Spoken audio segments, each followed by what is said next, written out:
الحمد لله الحمد لله وكفى وسلام على عباده الذين اصطفى أما بعد فأعوذ بالله من الشيطان الرجيم بسم الله الرحمن الرحيم إلا الذين تابوا من بعد ذلك وأصلحوا فإن الله غفور رحيم إن الذين كفروا بعد إيمانهم ثم ازدادوا كفرا لن تقبل توبتهم وأولئك هم الضالون إن الذين كفروا وماتوا وهم كفار فلن يقبل من أحدهم ملء الأرض ذهبا ولو افتدى به أولئك لهم عذاب أليم وما لهم من ناصرين صدق الله مولانا العظيم الحمد لله الحمد لله الحمد لله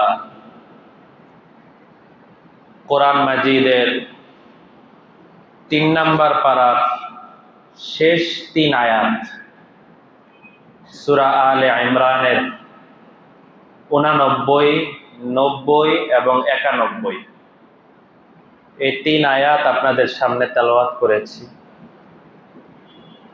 আল্লাহ তাআলা তৌফিক দান করলে আজকে কোরআন মাজিদের ৩ নম্বর পারার তাফসীর শেষ হবে ইনশাআল্লাহ।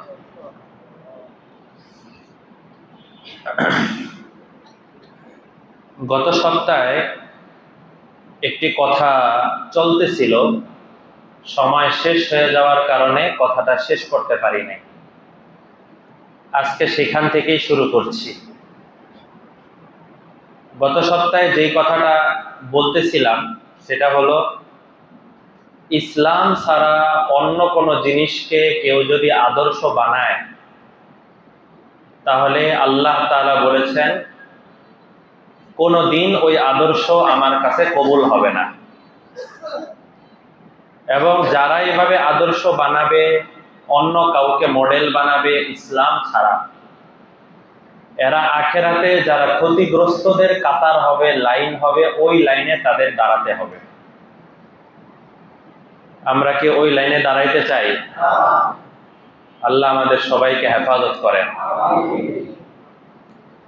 তো যে কোনো বিষয়ে, যে কোনো অবস্থা, যে কোনো হালত সামনে আসবে, ইসলামকেই সবার আগে সামনে রাখা।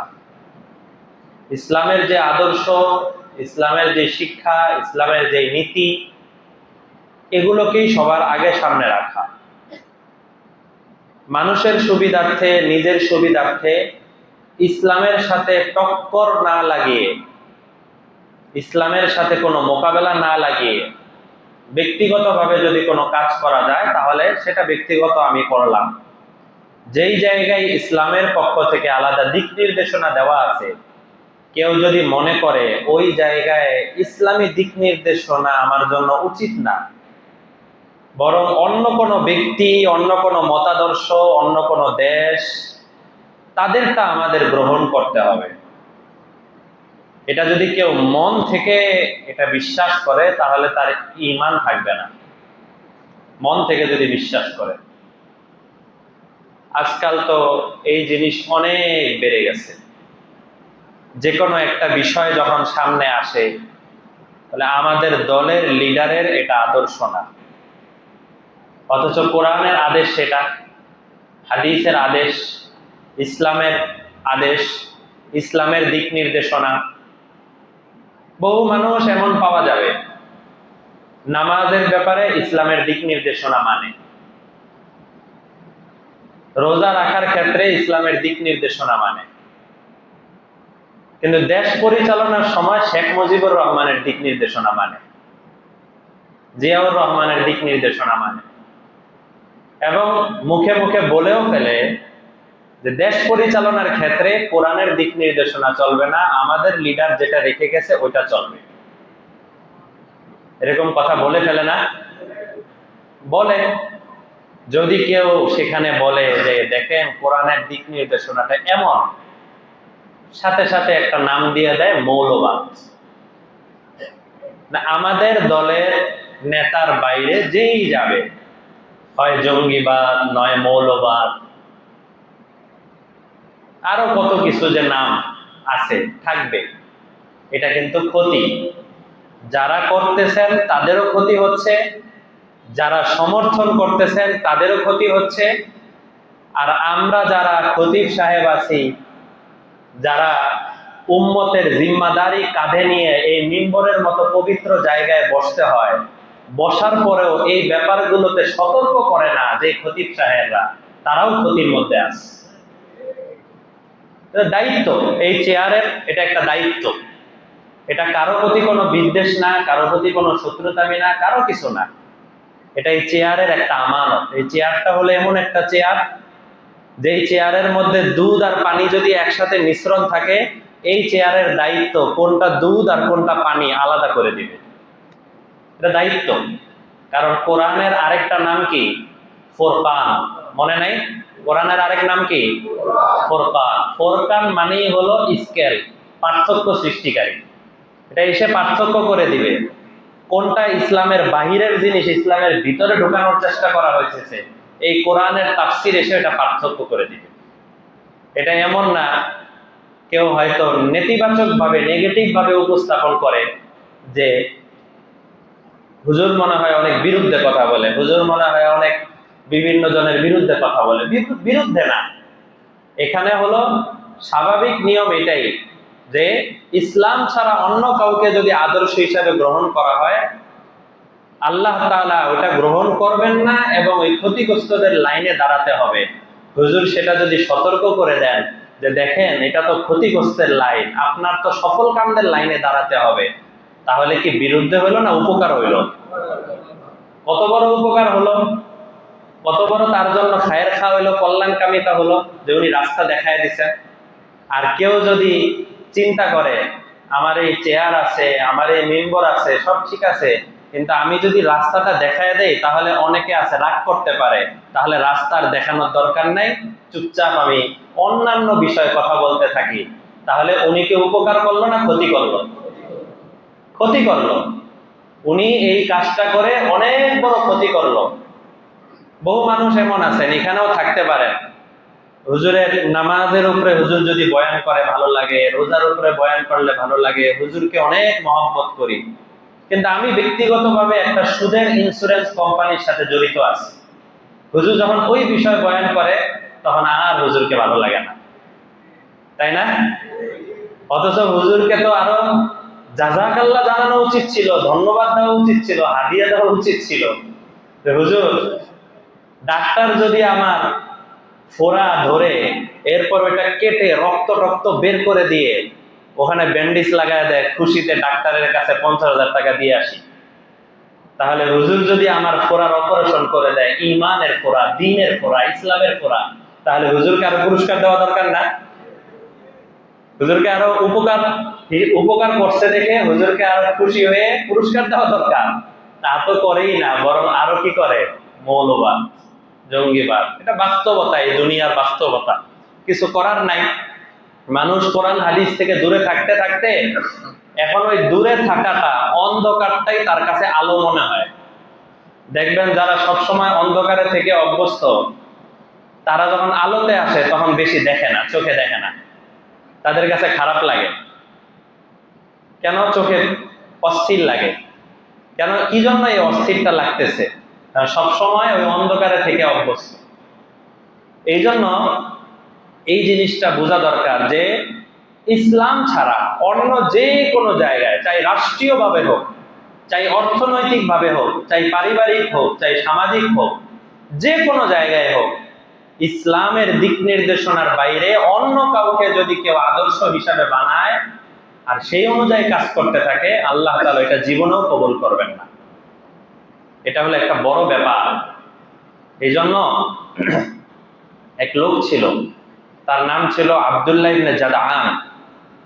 নবীজি সাল্লাল্লাহু আলাইহি সাল্লামকে এক লোক জিজ্ঞেস করছে, ইয়া রাসূলুল্লাহ, আপনি দুনিয়াতে জন্ম হওয়ার আগে আব্দুল্লাহ ইবনে জাদান নামে একজন লোক ছিল। সেই লোকটার অবস্থা এমন ছিল যে এই লোকটার বাসায় খানা খাওয়ার জন্য দূর দূরান্ত থেকে যেই মানুষ আসতো, ওই মানুষের জন্য যেই ড্যাগের নিচে পাক করা হতো, ড্যাগে খাবার পাক করা হতো, সেই ড্যাগের নিচে যে ছাই হতো, ওই ছাই স্তূপ স্তূপ হয়ে আলাদা বহু কর্মচারীর প্রয়োজন হতো এই ছাইগুলো ফেলে দেওয়ার জন্য। তার বুঝেন ছাই কি পরিমাণ হতো আর রান্না কি পরিমাণ হতো।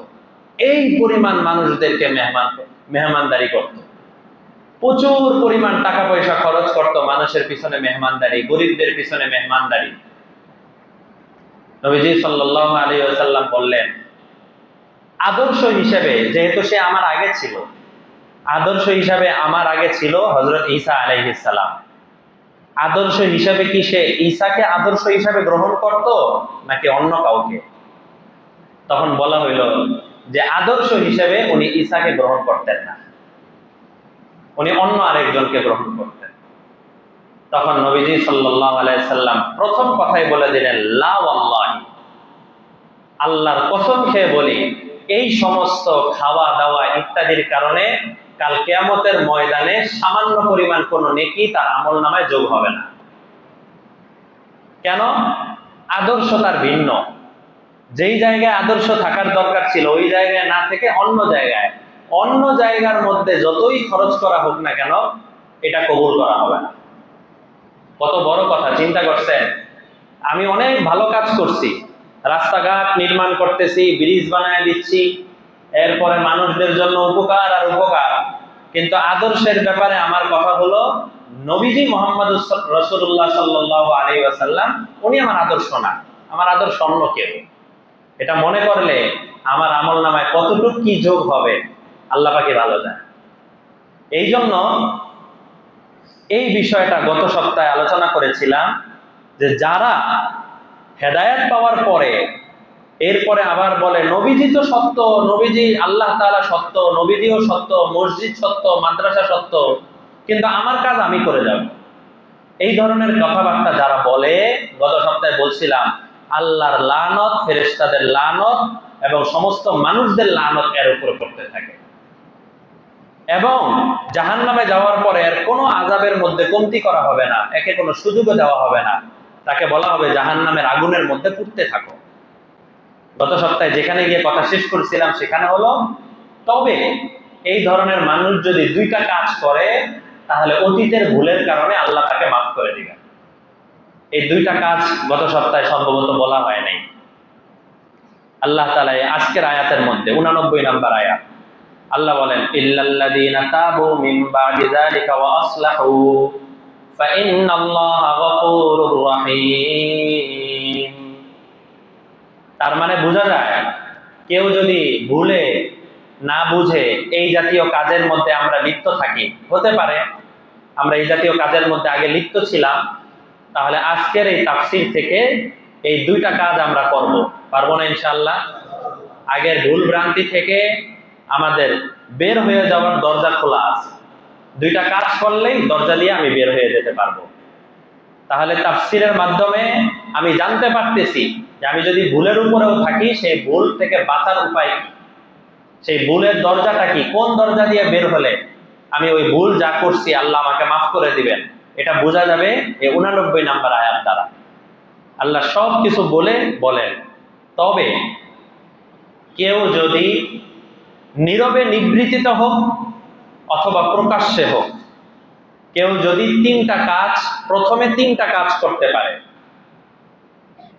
এক নাম্বার কাজ হলো মনের থেকে, একদম মনের গভীর থেকে, আইয়ান্দিমা আলাইহা, সে মনের গভীর থেকে বলতে পারে আল্লাহর কাছে যে আল্লাহ, আগে যা করছি আপনার আদর্শকে আমি ছেড়ে দিচ্ছি, আপনার নবীর আদর্শকে আমি দূরে সরিয়ে দিচ্ছি, আমি এই সমস্ত কিছুর উপরে লজ্জিত হচ্ছি, আমি আর জীবনে এই জাতীয় কাজ করব না। এই হলো এক নাম্বার, লজ্জিত হওয়া। দুই নাম্বার হলো সে যদি বলতে পারে যে এখন থেকে আমি আর এই জাতীয় কাজ থেকে আলাদা হয়ে গেলাম, এখন থেকে এটা 2 নাম্বার কাজ। 3 নাম্বার হলো আল্লাহ ইয়াউদা ইলাইহা মাররাতান উখরা, দ্বিতীয়বার আর কোন সময় আমি আর এই কাজের সাথে জড়িত হব না। 1 নাম্বার কি বলেন একটু? লজ্জিত হওয়া। 1 নাম্বার কি? লজ্জিত হওয়া। 2 নাম্বার এখনই সরে আসা, এখনই সরে আসা। 3 নাম্বার হলো ভবিষ্যতে আর ওই জায়গায় না যাওয়ার ব্যাপারে পাক্কা ইরাদা করা। এই তিনটার সমষ্টির নাম হলো তওবা। তিনটার নাম তওবা। তওবা মানে আমাদের দেশে যেটা বলা হয় তওবা তওবা তওবা তওবা, গালের মধ্যে বাড়ি দিয়ে বলতে থাকে তওবা তওবা। এটার নাম কোনো হাদিসে কোরআনে কিতাবে কোথাও লেখা নাই তওবা। তওবা হলো এই যে তিনটার নাম। 1 নাম্বার লজ্জিত হইতে হবে, 2 নাম্বার আমি এখনই আলাদা হয়ে গেলাম, 3 নাম্বার আর জীবনে সেখানে যাব না। এর নাম হলো তওবা। আল্লাহ বলেন ইল্লাল্লাযীনা তাবু মিন বাদি যালিক, যদি এরপরে কেউ এইভাবে মনের থেকে তওবা করতে পারে, নিজেকে মনের থেকে তওবা করতে পারে। 2 নাম্বার, এটাতে 1 নাম্বার কাজ তওবা করা। 2 নাম্বার ওয়া আসলাহু, সে ইসলাহ করে নেয়, নিজেকে নিজেকে শুধরে নেয়, নিজেকে আর এই জাতীয় কাজের সাথে কোনোভাবে যুক্ত হওয়া থেকে হেফাজত করে। ইসলাহ কাকে বলে? ইসলাহ বলা হয় হলো আল্লাহ রাসূল সাল্লাল্লাহু আলাইহি ওয়াসাল্লাম বলেছেন যে তোমাদের চোখ দিয়ে তোমরা যা দেখো, তোমাদের কান দিয়ে তোমরা যা শোনো, তোমাদের মুখ দিয়ে তোমরা যা বলো, এই সব কিছু শুধু দেখা আর শোনা আর বলার উপরে সীমাবদ্ধ না। আমাদের বুকের বাম দুধের বাম পাশের নিচের অংশে একটা গোশতের টুকরা আছে। আল্লাহ রসুল বলেন তোমরা যা দেখো সব ওই গোশতের টুকরার মধ্যে জমা হয়, যা বলো সব ওই গোশতের টুকরার মধ্যে জমা হয়, যা কান দিয়ে শোনো সব গোশতের টুকরার মধ্যে জমা হয়। এটাকে ফিল্টার বলতে পারেন বা এই জাতীয় কোনো কিছু, যে একদম ওটার মধ্যেই সবকিছু জমা হয়। আল্লাহ রসুল বলেন একজন মানুষের হাত সুন্দর, পা সুন্দর, মাথা সুন্দর, চেহারাটা ফুটফুটে চমৎকার, দেখলেই ভালো লাগে, লেকিন ওই গোশতের টুকরাটা নষ্ট। তাহলে তার মুখ দিয়ে যা বের হবে সব হলো মিথ্যার গীবত শিকায়াত, তার চোখ দিয়ে বের হবে সব নাপাক জিনিস, খারাপ জিনিস, তার কান দিয়ে ঢুকবে সব খারাপ জিনিস। কারণ কি? ওই গোশতের টুকরাটা নষ্ট। আলা, আল্লাহ রসুল ডাক দিয়ে বলেন আলা, শুনে রাখো, ইন্না ফিল জাসাদি লামুযগা, তোমার শরীরের মধ্যে এক জায়গায় একটা গোশতের টুকরা আছে। ইরা সলুহাত, যদি কাউকে দেখতে পাও সে খালি তেলাওয়াত করে, সে কান দিয়ে কোনো ধরনের গীবত শিকায়াতের সাথে যায় না, সব সময় তাফসীর শুনে, তেলাওয়াত শুনে, জিকির শুনে, তার চোখ দিয়ে কোনো বেগানা নারীর দিকে যায় না, নিজেকে হেফাজত করতে পারে। তার অনেক মানুষ তো এমন আছে যে বেগানা নারী সামনে দিয়ে গেলে নিজেকে চাইলেও হেফাজত করতে পারেন না, চাচ্ছেন যে আমি পর্দা করবো, চাচ্ছেন আমি তাকাবো না, তারপরেও কেন জানে তাকানো হয়ে যায়। কারণ ওই গোশতের টুকরাটা বেশি নষ্ট হয়ে গেছে, গোশতের টুকরাটা বেশি পচন ধরেছে, এই কারণে উনি চাও সত্ত্বেও পারতেছেন না। সমস্যা কিন্তু তার চোখে না, সমস্যা ওই গোশতের টুকরায়, ওই জায়গায় সমস্যা। টাঙ্কির ভিতরে যদি ময়লা থাকে, কলের মধ্যে যতই দামি কল লাগান না কেন ময়লা পানি আসবে, এটা স্বাভাবিক। টাঙ্কির ভিতরে ময়লা পানি থাকলে কল একদম হাই কোয়ালিটির কল লাগালেও আসবে ময়লা পানি। ঠিক গোশতের টুকরাটা যখন নষ্ট থাকে তখন অনেক চেষ্টা করার পরেও উনি পারেন না, উনি অনেক চেষ্টা করেন, উনি পারেন না। আল্লাহ রসুল বলেন যে কারো ব্যাপারে যদি দেখছো তেলাওয়াত করে, জিকির করে, সব সময় ভালো কাজের সাথে লিপ্ত হতে পারছে, কোনো গুনাহের কাজের সাথে লিপ্ত হইতে পারতেছে না বা হচ্ছে না, বোঝা যাবে তার ওই গোশতের টুকরাটা এখন আর পচা নাই, আস্তে আস্তে ভালো হয়ে যাচ্ছে, পরিষ্কার হয়ে যাচ্ছে। এক সাহাবী জিজ্ঞেস করে ফেলছে, ইয়া রাসূলুল্লাহ, আমার গোশতটা ধরেন পচে গেছে, তাহলে আমি কি করলে আমার গোশতটা ঠিক হবে? আল্লাহ রসুল বলেন বেশি বেশি ওই দিকে মন দিয়ে আল্লাহ পাকের জিকির করতে থাকো, আল্লাহ তাআলা ওই গোশতটাকে ভালো করে দিবেন।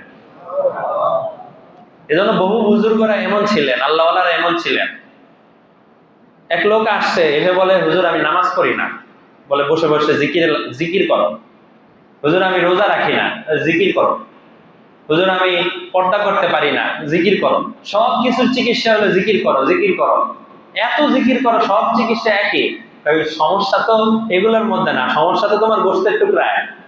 জিকির করো, গোশতের টুকরাটা ঠিক হবে। আরেকটা রাসূল বলছেন হলো মৃত্যুর কথা স্মরণ করো। মৃত্যুর কথা স্মরণ করো আর জিকির করো, এই দুইটা কাজ করো, তাহলে দেখতে পাবা যে তোমার গোশতের টুকরা আস্তে আস্তে ভালো হচ্ছে। তো 2 নাম্বার কাজ যেটা আসলাহু, আসলাহু মানে হলো যে আমাদের শরীরের ভিতরে যে গোশতের টুকরাটা আছে, এই গোশতের টুকরাটাকে ঠিক করে ফেলতে হবে। এটা হলো 2 নাম্বার কাজ। যদি 1 নাম্বার হলো ওই তিনটা কাজ, 1 নাম্বার কি বলছি, লজ্জিত হওয়া। 2 নাম্বার এখনই ফিরে আসা। 3 নাম্বার আর কোন সময় ওখানে না যাওয়ার ইচ্ছা রাখা। এই 3টা জিনিস করার পরে গোশতের টুকরাটা ঠিক করতে হবে। গোশতের টুকরা যদি ঠিক করা হয়, তাহলে দেখা যায় যে এই 2টা কাজ করা হলে আল্লাহ তাআলা বলেন ফাইন্নাল্লাহা গফুরুর রহিম, তোমরা জেনে রাখো আমার একটা নাম আছে গফুর, আর আমার আরেকটা নাম আছে রহিম। আমি আমার গফুর নামের উসিলায়, আমি আমার রহিম নামের উসিলায় আমি তার আগের গুনাহগুলোকে মাফ করে দিব। আল্লাহ তাআলা মাফ করে দিবেন। কিন্তু 2টা কাজ করতে হবে, 2টা কাজ না করে না, 2টা কাজ করতে হবে।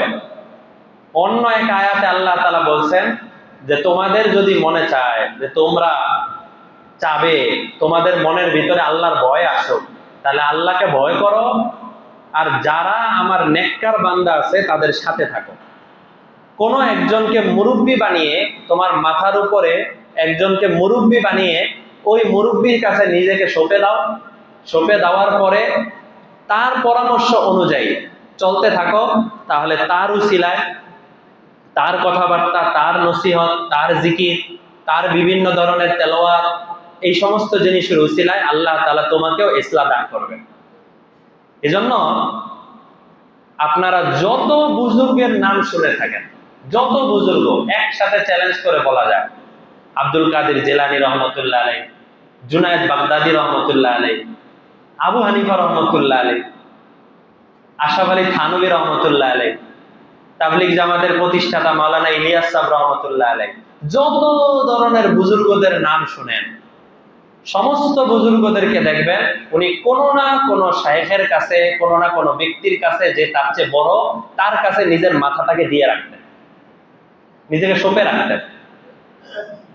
হযরত মাওলানা ইলিয়াস সাহেব রহমতুল্লাহ আলাইহি বড় বড় জামাত নিয়ে, তাবলিগের জামাত নিয়ে দূরে দূরে যাচ্ছেন, অনেক দূরে দূরে যাচ্ছেন। যখন জামাত নিয়ে আবার বাসায় ফিরত আসতেছেন, ফিরত এসেই আব্দুল কাদের রায়পুরী রহমতুল্লাহ আলাইহির একটা খানকা ছিল, সেই খানকার মধ্যে চলে যাইতেন, আর ওখানে গিয়ে 3 দিন 4 দিন 5 দিন 10 দিন সময় থেকে ওনার সাথে থেকে এরপরে আবার বাড়িতে আসতেন।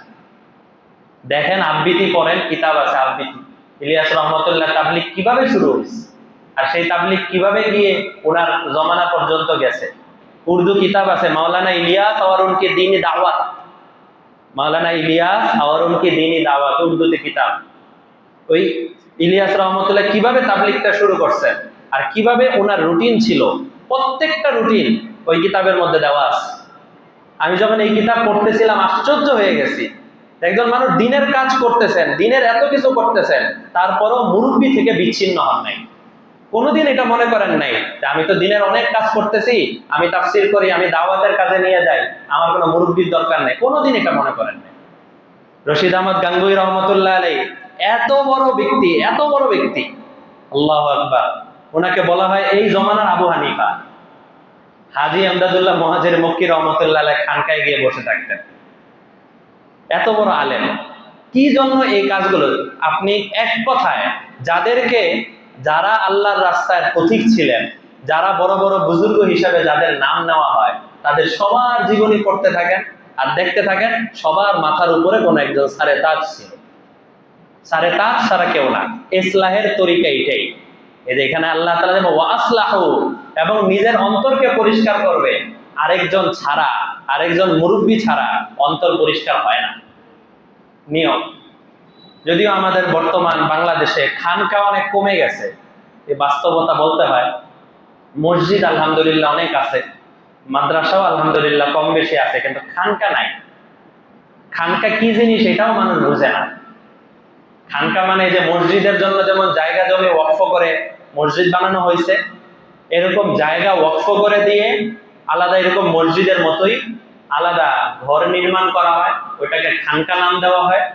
এই খানকার মূল কাজ হলো, খানকার একটা রুটিন থাকে, যেমন কোরআন শরীফ শুদ্ধ করা, ইসলামী বয়ানাত, মুরব্বীর সাথে সময় দেওয়া, এরকম বিভিন্ন ধরনের রুটিন থাকে। অনেক মানুষ এমন আছে না যে 3 দিনের জন্য উনি ছুটি পাইছেন, ওনার তেমন কোনো কাজও নাই, উনি চাচ্ছেন এই 3টা দিন অথবা 5টা দিন অথবা 10টা দিন পুরাটা সময় আমি আল্লাহর কথাবার্তা শুনি, আল্লাহর কাজ করি, জিকির সকলে লিপ্ত থাকি। এমন হতে পারে না? ওনাদের জন্য খানকা, ওনারা খানকায় চলে যাবেন, নিজের খরচে নিজে টাকা পয়সা দিবেন, মুরব্বীর কাছে থেকে নিজে ওই খানকার ইসলাহ করাবেন। ভারতের মধ্যে থানা ভবনের একটা জায়গা, থানা ভবন নামক এলাকায় হাজী এমদাদুল্লাহ মুহাজির মক্কি উনি খানকা প্রতিষ্ঠা করছেন। ইংরেজরা এসে উনার উপরে এমন ভাবে আক্রমণ করছে, উনি ভারত ছেড়ে উনি জাহাজে করে মক্কায় চলে গেছেন। ওনার এক ছাত্র আশরাফ আলী, উনি মক্কায় গেছেন ওনার সাথে দেখা করতে, হজে গেছেন, পরে ওনার সাথে দেখা করতে গেছেন। যাওয়ার পরে উনি বলছেন, আশরাফ আলী, ভারতে যাওয়ার পরে যদি তোমার সুযোগ হয়, থানা ভবনে আমার যে খানকাটা আমি রেখে আসছি ওইটাতে তো কেউ নাই, তুমি গিয়ে ওই খানকার মধ্যে বসো। মানুষজন যদি আসে তাহলে তাদের কোরআন শেখানো, তাদের আমল শেখানো এবং তাদেরকে দ্বীনি বয়ান করা, অন্যান্য যত যত কাজ আছে, তুমি ওই জায়গায় গিয়ে ওই কাজগুলো করো। আশরাফ আলী সাহেব ওই মক্কা থেকে এসে ওই খানকার মধ্যে বসছেন, বসার পরে সেখান থেকে কাজ শুরু করছেন। থানা ভবনে যেহেতু বসছেন, খানকাটা ছিল থানা ভবন, এই জন্য ওনার নামের শেষে লাগানো হয় আশরাফ আলী থানবী। আশরাফ আলী থানবী এই পরিমাণ কিতাব লিখে গেছেন, এই পরিমাণ দিনের দাওয়াতের কাজ করে গেছেন খানকার মধ্যে থেকে।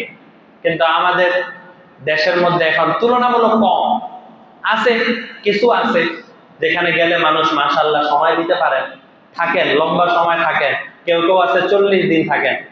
এই থানবী রহমতুল্লাহ আলী যখন এখানে আশরাফ আলী সাহেব এখানে খানকা করলেন, বাংলাদেশ থেকে মোহাম্মদুল্লাহ হাফিজ জি হুজুর রহমতুল্লাহ আলী পড়ালেখা শেষ করে আশরাফ আলী সাহেবের কাছে গেছেন। যাওয়ার পরে বললেন, হযরত, কিছুদিনের জন্য আপনার কাছে থাকতে চাই, আমার এই অন্তরটাকে পরিষ্কার করতে চাই। আশরাফ আলী সাহেব জিজ্ঞেস করলেন হাফিজ জি হুজুরকে, তোমার বাড়ি তো বাংলাদেশে, তুমি এখানে আসছো সেই লক্ষ্মীপুর থেকে, এখানে তুমি কতদিন থাকবা? হাফিজ জি হুজুর জবাব দিচ্ছেন, 1 বছরের জন্য থাকবো। বুঝাচ্ছে 1 বছর এই খানকার মধ্যে উনি ছিলেন, এখানেই খাওয়া দাওয়া, এখানেই ঘুম, এখানেই ওনার খেদমতে থাকছেন। 1 বছর পরে দেশে আসছেন, 1987 সনে মারা গেছেন। এখন পর্যন্ত হাফিজ জি হুজুরের নাম এমন ভাবে আমরা উচ্চারণ করি মনে হয় আমাদের বাড়ির পাশের লোক, তাই না? আর বট গাছ মার্কা বললে তো সবাই চিনে, রাজনীতির কারণে তো সবাই চিনে। এই পরিমাণ কাজ করে গেছেন হাফিজ জি হুজুর। বাংলাদেশে আসার পরে লালবাগ মাদ্রাসা প্রতিষ্ঠা করছেন, বড় কাটারা মাদ্রাসা প্রতিষ্ঠা করছেন, এই সমস্ত মাদ্রাসা অন্যান্য কাজগুলো করে গেছেন। কেন? যখন কারো অন্তর পরিশুদ্ধ হয়ে যায় তখন এর দ্বারা একজন মানুষ অনেক কাজ করতে পারে, আর অন্তর পরিশুদ্ধ না হলে অনেক কাজ কম হয়। এই জন্য এই 2টা জিনিস, একটা হলো তওবা করা, 2 নাম্বার কি করা? ইসলাহ করা। তওবা করা, ইসলাহ করা, এটা আজকের তাফসীরের সবক। এই 2টা কাজ যদি কারো দ্বারা হয়ে যায় আল্লাহ তাকে মাফ করে দিবেন। কিন্তু কেউ যদি ইন্নাল্লাযীনা কাফারু বাদা ঈমানিহিম সুম্মা যাদু কুফরা লান তুকবালা তাওবাতুহুম, আল্লাহ বলেন এত কিছু বলার পরেও কেউ যদি তার ঈমান পাওয়ার পরেও সে আবার কাফের অবস্থায় ফিরে যায়, আবার কুফরিতে ফিরে যায়, আর দিন দিন তার কুফরি বাড়তে থাকে বাড়তে থাকে বাড়তে থাকে, তাহলে জেনে রাখো তার মৃত্যুর সময়ও যদি সে তওবা করে, তার তওবা আমি কবুল করব না। এক হাদিসে আছে, মিশকাত শরীফের মধ্যে একটা হাদিস আছে, বহু মানুষ দুনিয়াতে তোমরা এমন দেখতে পাবা যে মানুষ সারা জীবন এই পরিমাণ আমল করছে, সে জান্নাতের 1 হাত, মানে তার মাঝে আর জান্নাতের মাঝে 1 হাত দূরত্ব, ওই সময় এমন একটা কাজ করে যেই কাজের কারণে সে জাহান্নামে চলে যায়। বুঝে আসছে? এই জন্য মৃত্যু পর্যন্ত ইবাদতের সাথে লেগে থাকা এটা জরুরি। আত্মবিশ্বাসে ভোগার কোনো কারণ নাই যে আমি নামাজ পড়তেছি আলহামদুলিল্লাহ, আমি অন্য 10 জনের চেয়ে ভালো আছি, আমি জান্নাতে চলে যাব, এরকম আত্মবিশ্বাসে ভোগা যাবে না। বরং মৃত্যু পর্যন্ত আমার পরীক্ষা চলছে। এখন আমি যদি চলে যাই, জাহান্নামের দিকে চলে যাই, কত ইতিহাস যদি বলা শুরু করি সময় শেষ হয়ে যাবে। কত মানুষ যে এমন পাওয়া যাবে, কত ব্যক্তি যে এমন পাওয়া যাবে যিনি জীবনে এই পরিমাণ আমল করেছেন, এই পরিমাণ কাজ করেছেন, যে কাজের কারণে ওনার নাম শ্রদ্ধা করে নিতে মনে চায়, কিন্তু মৃত্যুর আগ দিয়ে এমন একটা বাতিল মতাদর্শ দাঁড় করিয়েছেন যে কারণে এখন পর্যন্ত উনি বাতিলের খাতায় নাম লেখানো আছে। এরকম বহু মানুষ আছে। এই জন্য এমন যেন আমাদের কারো জীবনে না আসে। আল্লাহ বলেন ওয়াউলাইকা হুমুয যাল্লুন, এরাই হলো গোমরাহ। আমরা সূরা ফাতিহার মধ্যে বলি না গায়রিল মাগদুবি আলাইহিম ওয়ালাদ যাল্লিন, আল্লাহ গোমরাহদের কাতারে আপনি আমাদেরকে নিয়েন না। প্রতিদিন প্রতি নামাজে প্রতি রাকাতে বলতে থাকি আল্লাহ গোমরাহদের কাতারে আপনি আমাদেরকে নিয়েন না। কত মারাত্মক কথা, গোমরাহদের কাতারে আল্লাহ আমাদেরকে নিয়েন না। প্রতি নামাজে আমরা এটা বলতেছি। ইন্নাল্লাযীনা কাফারু ওয়া মাতু ওয়া হুম কুফার, এত সুন্দর করে বলার পরেও কোন কাফের যদি এমন হয়, কোন ব্যক্তি যদি এমন হয় যে সে ঈমান থেকে দূরে সরে গেছে, এরপর জাহান্নামে চলে গেছে, ফালাই ইউকবালা মিন আহাদিহিম মিলউল আরদি যাহাবা, আল্লাহ বলেন সে যদি জাহান্নামের ফয়সালা হয়ে যাওয়ার পরে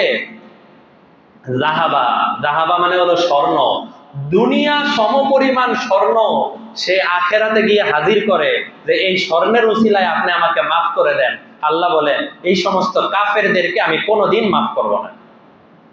তাই আগেও বলেছি, আজকে আবারও বলি, কারো ব্যাপারে যদি নিশ্চিতভাবে জানা যায় এই লোকটা হিন্দু অবস্থায় মারা গেছে, এই লোকটা বদ্দিন অবস্থায় মারা গেছে, এমন বদ্দিন যে বদ্দিনের কারণে ঈমান নাই, খ্রিস্টান অবস্থায় মারা গেছে, বৌদ্ধ অবস্থায় মারা গেছে, অথবা সে মনে প্রাণে বিশ্বাস করতো আমাদের নবীজি শেষ নবী না, গোলাম আহমদ কাদিয়ানী শেষ নবী, এই কথা যদি কেউ মনে প্রাণে বিশ্বাস করে আর দাওয়াত দিত, আর ওই লোকটা মারা গেছে, সেই মানুষটার জন্য জানাজার নামাজ পড়া তো পরের কথা, তার জন্য একা একা দোয়া করাও জায়েজ নেই।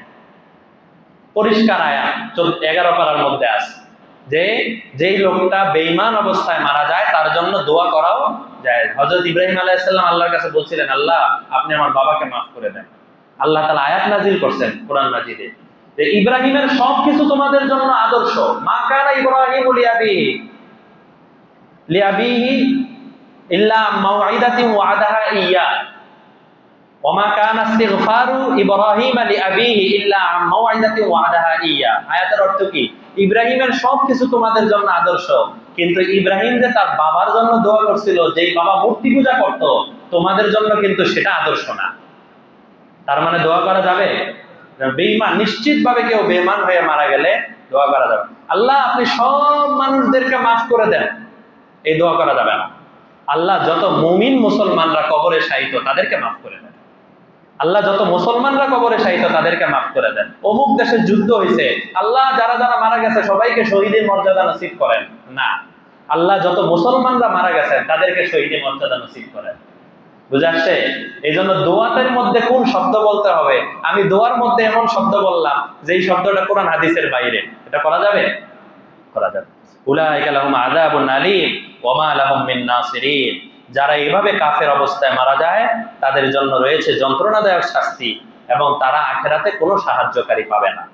দুনিয়াতে তো এক এমপির কাছে না পেলে আরেক এমপির কাছে গেলে কাজ হয়ে যায়, আল্লাহ তাআলা বলেন আখিরাতে যাওয়ার পরে আর কোনো সাহায্যকারী তারা পাবে না। আল্লাহ আমাদের সবাইকে এই ধরনের গোমরাহি থেকে, বাতিল মতাদর্শ থেকে আমাদের সবাইকে হেফাজত করেন, সর্ব অবস্থায় ইসলামকে আদর্শ হিসাবে গ্রহণ করার তৌফিক দান করেন। আলহামদুলিল্লাহ 3 পারার তাফসীর শেষ হয়ে গেল। আল্লাহ যদি আমাদেরকে তৌফিক দান করেন আগামী সপ্তাহ থেকে 4 পারার তাফসীর শুরু হবে। ওয়া আখিরু দাওয়ানা আলহামদুলিল্লাহি রাব্বিল আলামিন।